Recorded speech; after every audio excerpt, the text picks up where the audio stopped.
She thought offering herself was the only way to save her father's life, but what the wounded warrior told her next changed everything.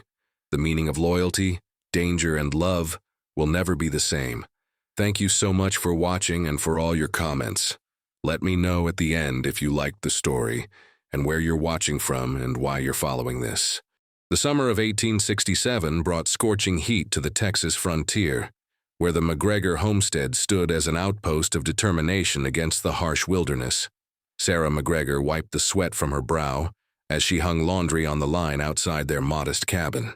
At 22, she had grown into a strong, resourceful woman with auburn hair that caught fire in the sunlight and eyes as green as the river valleys. Her father, Thomas McGregor, had built this place with his bare hands after her mother died 5 years ago, and they had carved out a life together on the edge of civilization. "Pa, riders coming," Sarah called out, spotting a dust cloud in the distance. Her father emerged from the barn, rifle in hand, his weathered face creased with concern. "Get inside, Sarah," he ordered, scanning the horizon. "Could be trouble." Sarah hesitated, then hurried to the cabin, grabbing her own rifle from above the door. Through the window, she watched as 3 men approached on horseback, their intentions unclear in the wavering heat. Thomas stood his ground as the riders drew near. They weren't soldiers, nor did they appear to be ordinary settlers. The lead rider, a burly man with a thick beard, raised his hand in greeting. "Afternoon," the stranger called. "Name's Harlow.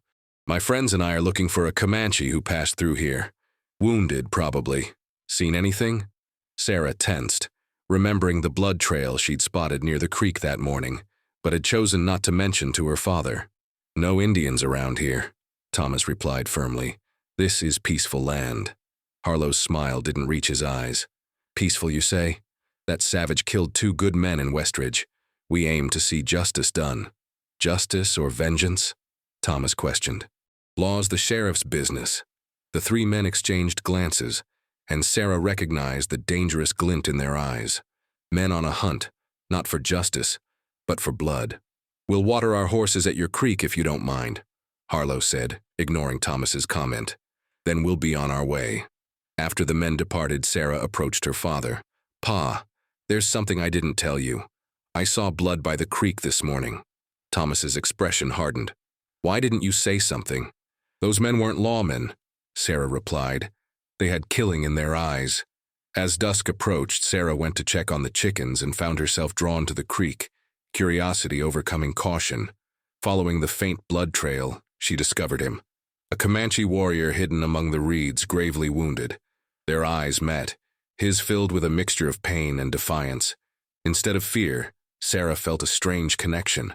The warrior was young, perhaps in his mid-20s, with strength still evident despite his injuries. A bullet had torn through his side and he had lost much blood.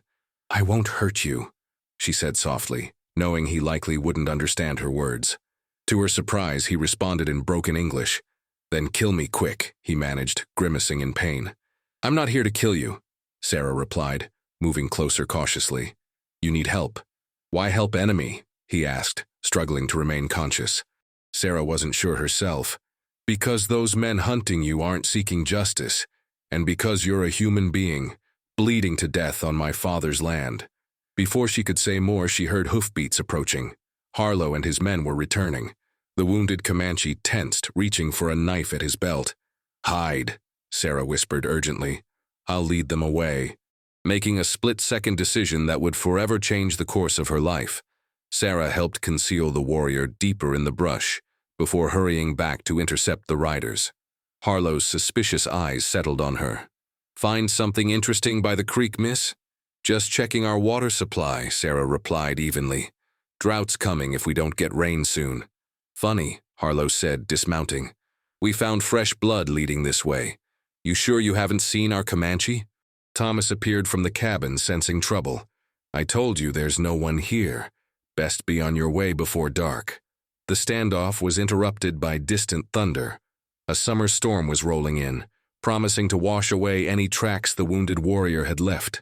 Nature's intervention might just save a life tonight, Sarah thought. "We'll be back tomorrow," Harlow warned, mounting his horse. "That Indian can't have gone far, not with that wound." After they rode away, Sarah knew she had to act quickly. She turned to her father, her decision made. "Pa, there's a wounded man by the creek, a Comanche. Those men want to kill him." Thomas McGregor looked at his daughter, the only family he had left in this world. "Sarah, do you know what you're asking? Helping an Indian could get us both killed." "I know," she replied, "but leaving him to die would kill something inside me that I couldn't get back." The rain began to fall as father and daughter made their way to the creek, toward a decision that would set in motion events neither could have foreseen. A journey of courage, unexpected bonds, and the discovery that humanity sometimes shines brightest in the darkest of circumstances. Thunder rolled across the Texas sky as Thomas and Sarah McGregor carried the wounded Comanche warrior into their barn. The man was barely conscious, his breathing shallow, his copper skin alarmingly pale beneath its natural tone. "Get my medical kit," Thomas instructed, laying the warrior on a bed of clean straw. Years as a field surgeon during the Mexican-American War had given him skills that might save this man's life, though Thomas never imagined using them to help a Comanche. Sarah hurried to the cabin, rain soaking her dress, her mind racing with questions. Why was she risking everything for this stranger?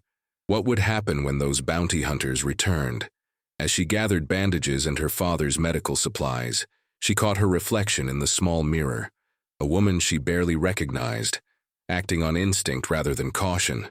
In the barn, Thomas examined the wound. Bullet went clean through. He's lucky, but he's lost a lot of blood.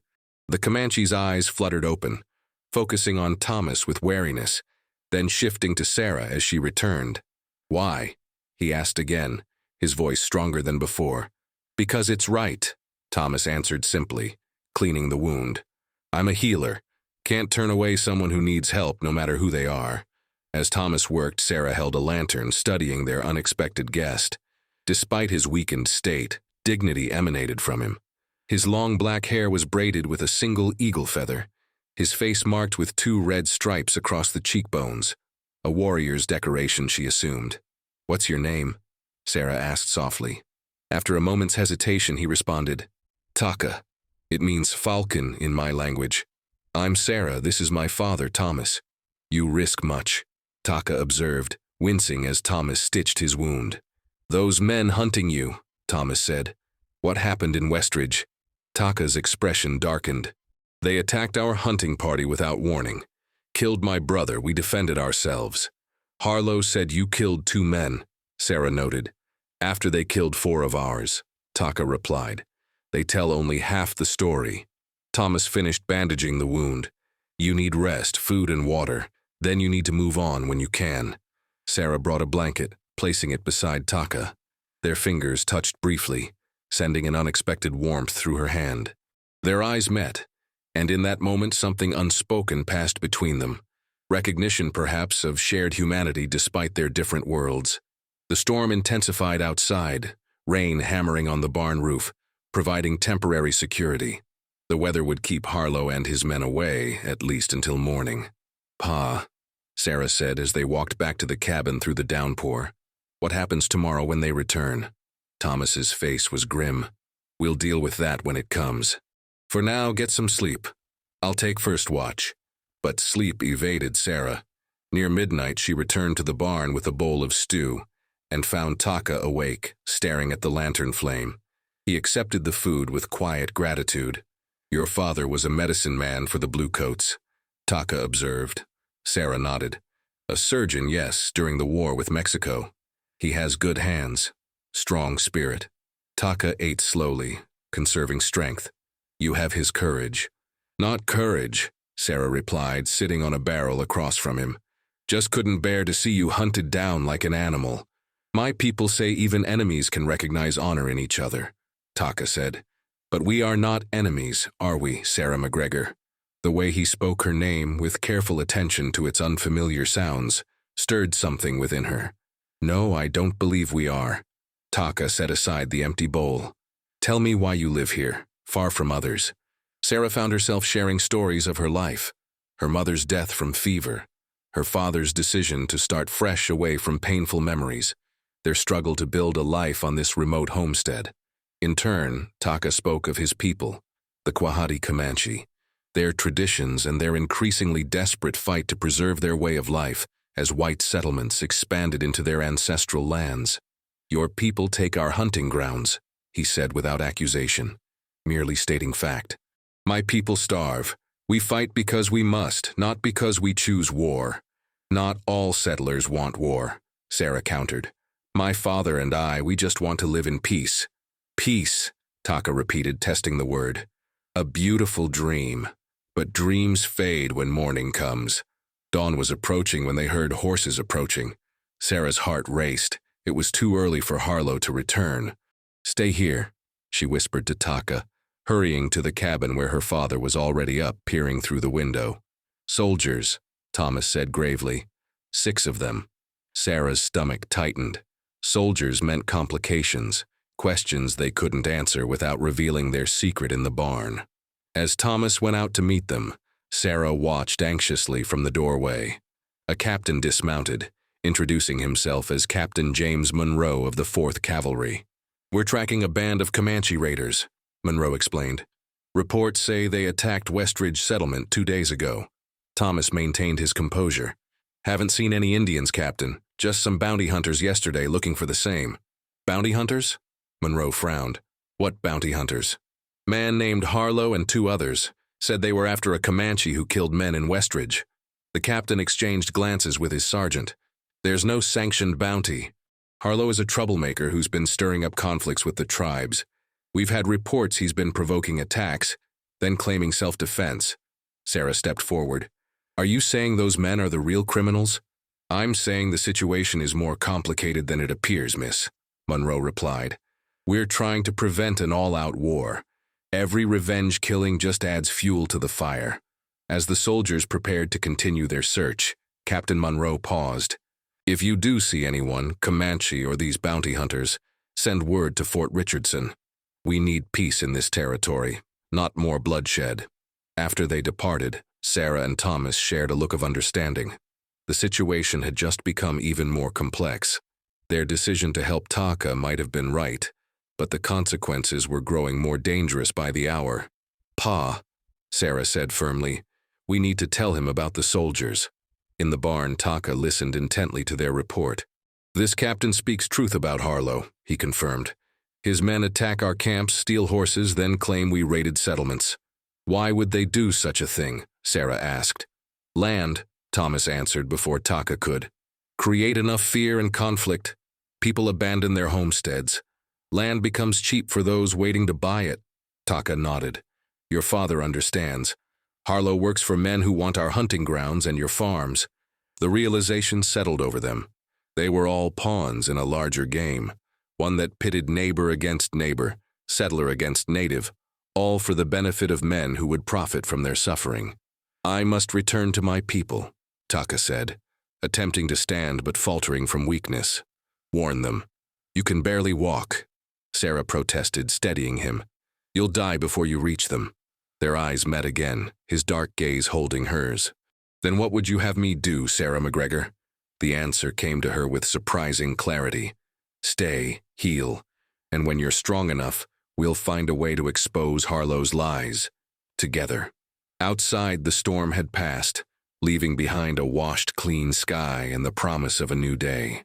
But on the horizon, dust clouds signaled that Harlow and his men were returning, and with them, the storm that would test the strength of the unlikely alliance formed in a simple barn on the Texas frontier. The morning sun cast long shadows across the McGregor homestead as Sarah spotted Harlow and his men approaching.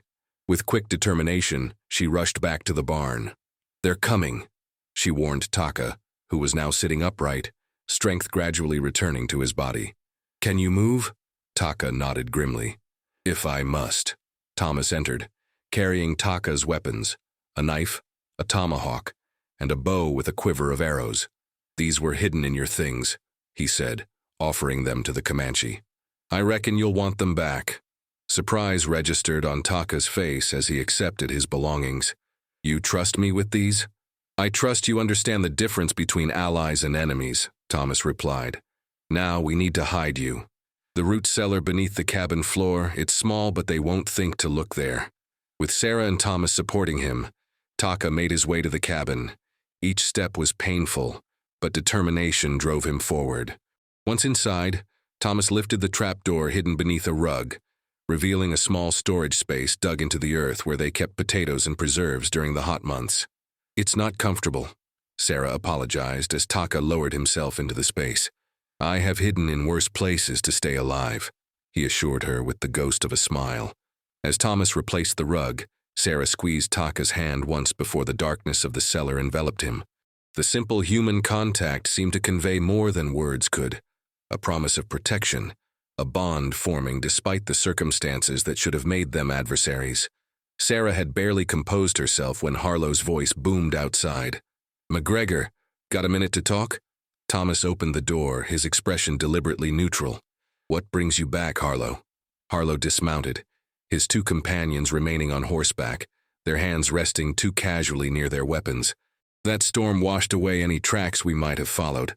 Makes me wonder if our Comanche friend might still be nearby." "Haven't seen anyone," Thomas stated. "Just some soldiers this morning." Harlow's face darkened. "Soldiers? What do they want?" "Same as you, looking for Comanche raiders. Seemed particularly interested in hearing about you, though." It was a calculated risk, letting Harlow know about the military presence, but Thomas hoped it might make the bounty hunters more cautious. "Mind if we look around?" Harlow asked, though his tone made it clear it wasn't really a question. "My land, my say," Thomas replied, standing firm in the doorway. "And I say you've got no cause to search my property."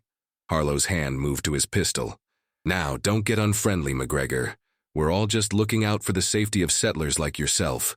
Sarah stepped forward, her own hand hidden in the folds of her skirt where she concealed a small derringer. "The captain mentioned you by name, Mr. Harlow. Said there was no official bounty on any Comanche. Said you've been causing trouble, provoking attacks." Tension crackled in the air as Harlow's expression shifted from false civility to naked threat. "You calling me a liar, girl?" "I'm just telling you what the army captain said," Sarah replied evenly. "Seems like they're keeping an eye on you, not just the Comanche." One of Harlow's companions shifted nervously. "Maybe we should move on, Jasper. If the army's in the area—" "Shut up, Dawson," Harlow snapped, his eyes never leaving Sarah's. "You're mighty protective of the truth for someone with nothing to hide, Miss McGregor." "We've got work to do," Thomas interrupted. "Unless you plan on helping with the chores, I suggest you move along." For a tense moment, it seemed Harlow might force the issue. Then, with deliberate slowness, he removed his hand from his pistol. "We'll be in the area a few more days. Don't be surprised if we stop by again." Neighborly-like. As the three men rode away, Sarah released a breath she hadn't realized she was holding. "They'll be back. With more men likely," Thomas agreed, watching until they disappeared from sight. "We bought some time, nothing more." They waited several minutes before opening the trapdoor. Taka emerged, moving more easily than before, his recovery progressing faster than either McGregor had expected. "You spoke bravely," he said to Sarah. "Harlow is dangerous, but you did not show fear." "Oh, I felt it," Sarah admitted. "My knees are still shaking." Taka's dark eyes held admiration. "Courage is not absence of fear. It is action despite fear." He turned to Thomas. "Your plan worked, but Harlow will return. Next time, he will search every corner." "Then we need a better plan than hiding you," Thomas said decisively. "Those soldiers, if what they said about Harlow is true, they might be allies. Or they might simply arrest Taka for the deaths in Westridge," Sarah pointed out. "We need proof of Harlow's schemes." Taka considered this. "There is a way. My people captured a man who worked for Harlow 2 moons ago. He spoke of papers, maps showing lands Harlow's employer wants to claim, and letters about creating conflicts to drive away settlers and my people." "Where are these papers?" Thomas asked. "The man said they were kept in Harlow's cabin near Westridge," Taka replied. "But my people did not believe him. They thought he spoke lies to save himself." Sarah's mind raced with possibilities. "If we could find those papers, we could take them to the army captain, prove what's really happening." Thomas shook his head. "That's a 15-mile ride to Westridge, and who knows where Harlow's cabin might be. Plus, you'd be looking for something that might not even exist." "I can find the cabin," Taka said confidently. "The captured man described its location before my people released him." "You're not fully healed," Sarah protested. Taka straightened, displaying his improving condition. I am strong enough, but I cannot go alone. Settlers would shoot a Comanche on sight, especially now. The implication hung in the air, and Sarah knew what had to happen before either man could speak it. I'll go with you, she declared. I can ride into Westridge without raising suspicion, ask questions. Absolutely not, Thomas objected. It's too dangerous. More dangerous than waiting here for Harlow to return with more men, Sarah countered. Pa, we need to end this, not just survive today. For all of us. The debate continued as day turned to evening, Thomas arguing for caution, Sarah and Taka advocating for action. In the end, practicality won out over safety. They would need evidence to convince the authorities, and that meant a journey to Westridge. As they prepared for the morning departure, gathering supplies and planning their route, Sarah found Taka outside, gazing at the stars. Your father worries for you, Taka observed as she joined him. He's always been protective, even more since my mother died, Sarah replied. But he also raised me to stand up for what's right, even when it's difficult. My father was the same, Taka said softly. He died believing peace between our peoples was possible. I thought him foolish until now. Sarah turned to face him. Is peace what you want, Taka? What I want, he began, then paused, searching for words.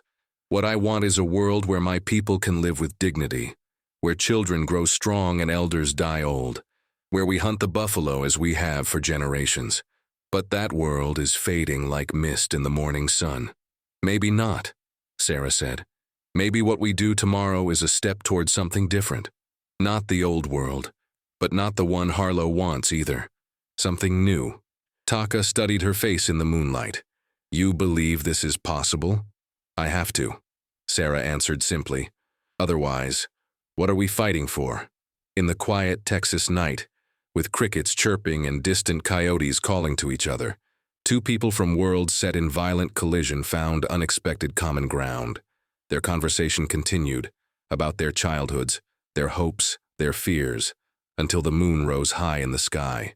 By the time they returned to the cabin, something fundamental had shifted between them. Respect had deepened into understanding, and understanding was blossoming into something neither had anticipated. Dawn would bring a dangerous journey and uncertain outcomes, but for this moment, on this night, the possibility of a different future seemed to hang in the air like a tangible promise. As Sarah bid Taka good night, their hands brushed against each other, lingering a heartbeat longer than necessary, each touch a small rebellion against the divisions the world had placed between them. Inside her small room, Sarah packed the last of her things for tomorrow's journey, including a small daguerreotype of her mother. Guide us, she whispered to the image. Help us find a way through this. Outside her window, the first light of a new day was beginning to push back the darkness, bringing with it all the uncertainty, danger, and hope that tomorrow would hold. The journey to Westridge began at first light, with Sarah dressed in her simplest traveling clothes and Taka wearing Thomas's old coat to disguise his Comanche appearance. Thomas had argued until the last moment, insisting on accompanying them, but finally agreed to remain at the homestead. Someone needed to maintain their alibi and be ready if Harlow returned. Be back by sunset tomorrow, Thomas instructed, embracing his daughter tightly. Any longer and I'm coming after you. We'll be careful, Pa, Sarah promised, mounting her mare, Willow. Thomas turned to Taka, who sat astride their second horse. The two men regarded each other for a moment before Thomas extended his hand. Bring her home safe. Taka clasped Thomas's arm in the Comanche way, a gesture of respect between warriors. On my life, he vowed. As they rode away from the homestead, following the eastern trail through stands of oak and mesquite, Sarah felt the weight of their mission. They were not just seeking evidence. They were attempting to bridge a divide that had claimed countless lives on both sides of a conflict that seemed endless. Tell me about Westridge, Taka requested as they traveled. What kind of settlement is it? Small trading post that grew into a proper town, Sarah explained. General store, saloon, blacksmith, maybe 30 families. I've been there twice with Pa to sell our grain. And they will not question a woman traveling alone? Sarah smiled wryly. They'll gossip, but they won't stop me. I'll say I'm delivering medicines for my father. He sometimes prepares remedies for folks with the apothecary there. They rode steadily through the morning, keeping to less traveled paths to avoid encounters. By midday, they stopped to rest the horses beside a small creek. As Sarah filled their canteens, Taka scanned the horizon with the practiced eye of a hunter. "Someone followed us from the ridge," he said quietly. "They're keeping their distance." Sarah's hand moved to the rifle strapped to her saddle. "Harlow's men? One rider only. Could be a traveler taking the same path. Or someone who recognized you," Sarah worried. They continued with heightened vigilance, Taka repeatedly checking behind them. But the mysterious rider seemed to have disappeared. By late afternoon, they could see Westridge in the distance, a cluster of buildings nestled in a valley. "We should separate here," Sarah suggested. "I'll go into town, ask about Harlow's whereabouts. Where will you be?" Taka pointed to a rocky outcropping overlooking the settlement. "I will watch from there until sunset, then circle to the north where the cabin should be, based on what the captive told my people." The plan was for Sarah to gather information in town, then meet Taka at a designated spot after dark to share what she learned. The risks were substantial, but they had no better option. As they prepared to part ways, Taka reached for Sarah's hand. "Be watchful," he said, his usually stoic expression softening. "Harlow has friends in that town." "I will," Sarah assured him, surprised by the warmth his concern kindled within her. On impulse, she removed a small beaded bracelet from her wrist, a childhood gift from her mother. "For luck," she said, tying it around Taka's wrist. He touched the beads with reverence, understanding the significance of her gesture. "I will return it when we meet again." Sarah rode into Westridge alone, her heart pounding with nervous energy. The town was busier than she remembered, with wagons and horses hitched outside the saloon. She made her way to the general store, where a bell announced her arrival. "Well, if it isn't Thomas McGregor's girl," the shopkeeper, Mr. Finch, greeted her. "What brings you to town, Miss Sarah?" "Pa sent me with some of his willow bark remedy for Mrs. Thornton's rheumatism," Sarah replied with the prepared story. "Is she still living on the north end of town?" "Sure is, though that area's getting crowded these days. Lot of new folks buying land since all this trouble with the Comanche started." Sarah feigned casual interest. "Oh? I hadn't heard about new settlers. Company men mostly, working for that railroad fellow from back east, Blackwood. His man Harlow's been organizing security, what with the Indian attacks." Finch leaned in confidentially. "Between you and me, some folks think those attacks aren't all they're made out to be. Convenient timing, if you ask me. Land prices drop, and suddenly Blackwood's buying everything up." This confirmed what they had suspected. Harlow was working for someone with significant financial interests in the territory. "This Harlow?" Sarah asked carefully. "Where might I find him? Pa was asking about extra protection for our place." "Got a cabin about 3 miles north of town," Finch replied. "Follow the creek past the old Miller property. Can't miss it. Only new building out that way." Armed with this information, Sarah completed her pretense of errands, purchasing supplies and delivering a jar of honey to Mrs. Thornton, who had indeed been expecting Thomas's medicine. As dusk approached, she made her way out of town, circling to the meeting point where Taka waited.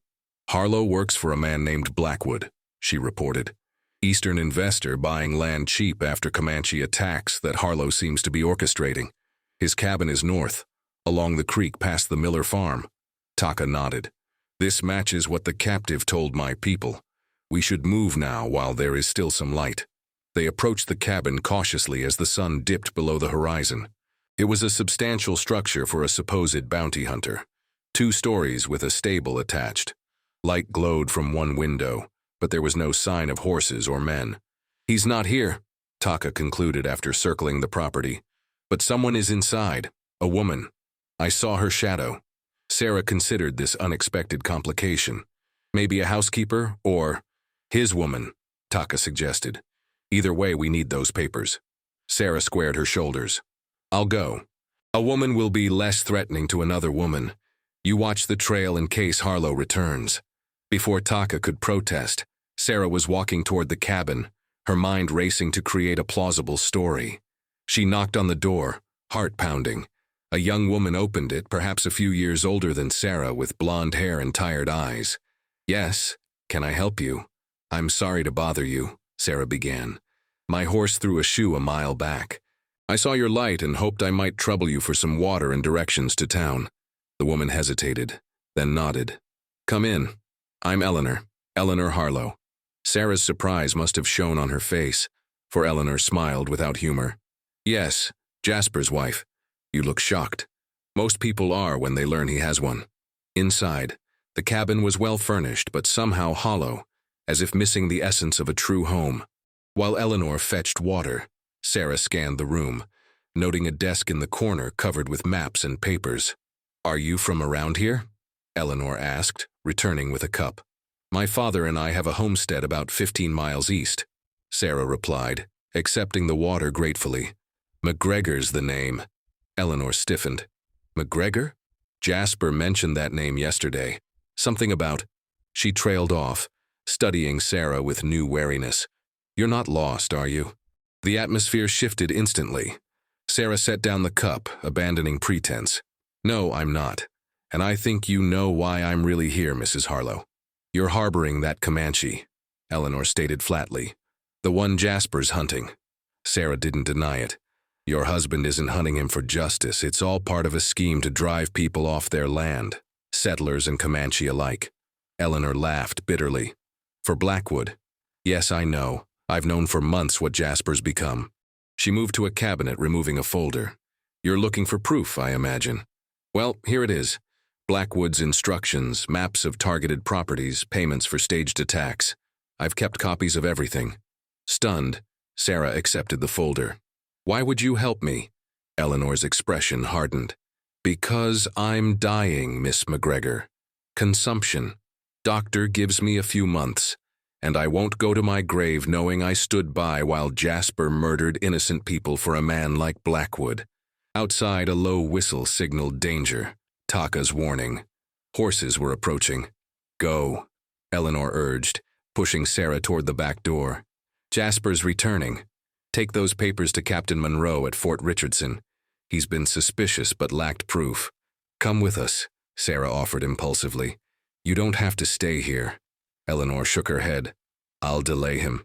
Give you time. Now go. Live to see the justice I won't. Sarah slipped out the back door as riders approached the front. She found Taka waiting in the shadows with their horses. Harlow and 4 men, he whispered. We must hurry. They mounted quickly, the precious document secured inside Sarah's coat. As they rode away, a gunshot echoed from the cabin, followed by a man's enraged shout. Sarah flinched, a cold dread washing over her.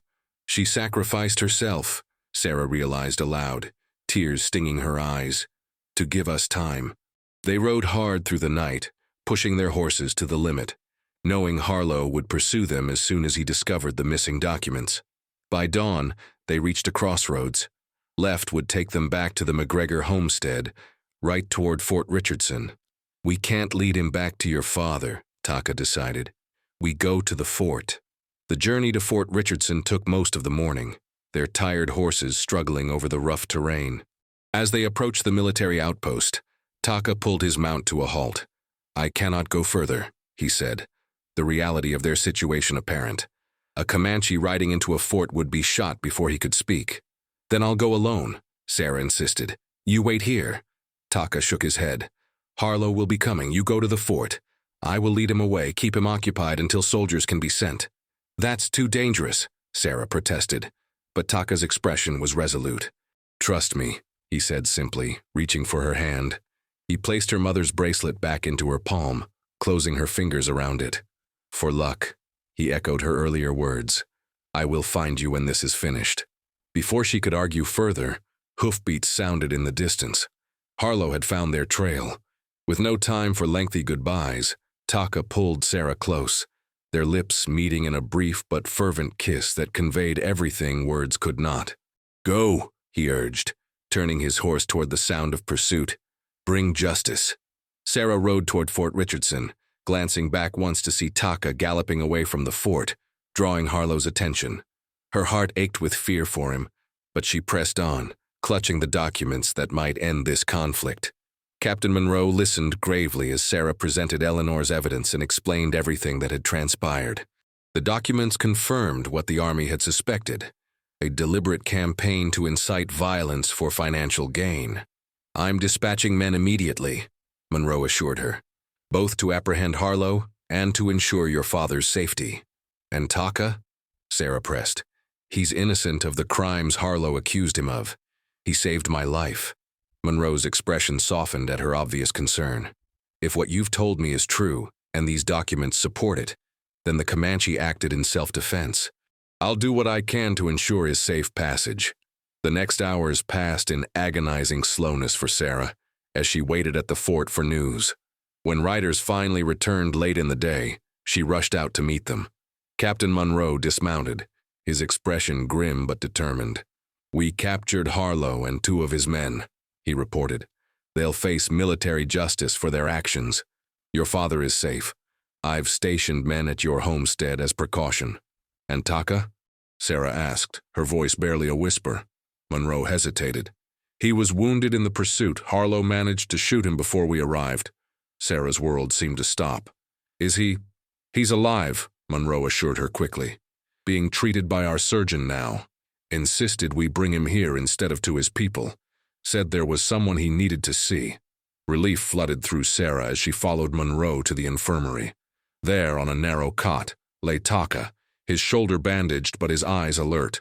When he saw Sarah, a rare, genuine smile transformed his face. "You kept your promise," she said, taking his hand. "As did you," he replied. "Justice is coming." In the days that followed, the full extent of Blackwood and Harlow's scheme was revealed. Multiple charges were filed, military escorts were arranged to return stolen lands, and negotiations were opened with the Comanche leaders, including Taka's uncle, a respected chief. Thomas McGregor arrived at Fort Richardson to find his daughter not only safe, but instrumental in preventing further bloodshed. His initial shock at the deepening relationship between Sarah and Taka gave way to a reluctant acceptance as he witnessed their genuine bond. "It won't be easy," he warned them both. "The world isn't ready for what you two represent." "Then we'll help make it ready," Sarah replied with characteristic determination. On a clear autumn day, with the first hints of cooler weather touching the Texas landscape, Sarah and Taka stood with Thomas on a ridge overlooking a valley where representatives of both worlds were meeting. Army officials, settlers, and Comanche leaders. "A beginning," Taka observed, watching the gathering. "Not peace yet, but a chance for it." Sarah took his hand, her mother's bracelet now permanently secured around his wrist, a symbol of their unexpected journey together. "And us? What beginning do we make?" Taka turned to her, the love in his eyes transcending the boundaries others had tried to place between them. "One day at a time, Sarah McGregor, building something new that honors both our worlds." Thomas watched them, seeing in their unlikely bond a hope he had thought lost, that human connections could overcome even the deepest divisions. As the Texas sun bathed the land in golden light, he offered a silent prayer for their future, knowing that in their courage, a different path forward might be possible for all. "Come," he said finally. "They're waiting for us down there, and we have a story they need to hear." Hand in hand, Sarah and Taka followed Thomas down the slope, toward a future neither could have imagined when fate first brought a wounded warrior to a creek on the McGregor homestead. A future built not on fear and division, but on the revolutionary power of compassion, understanding, and love.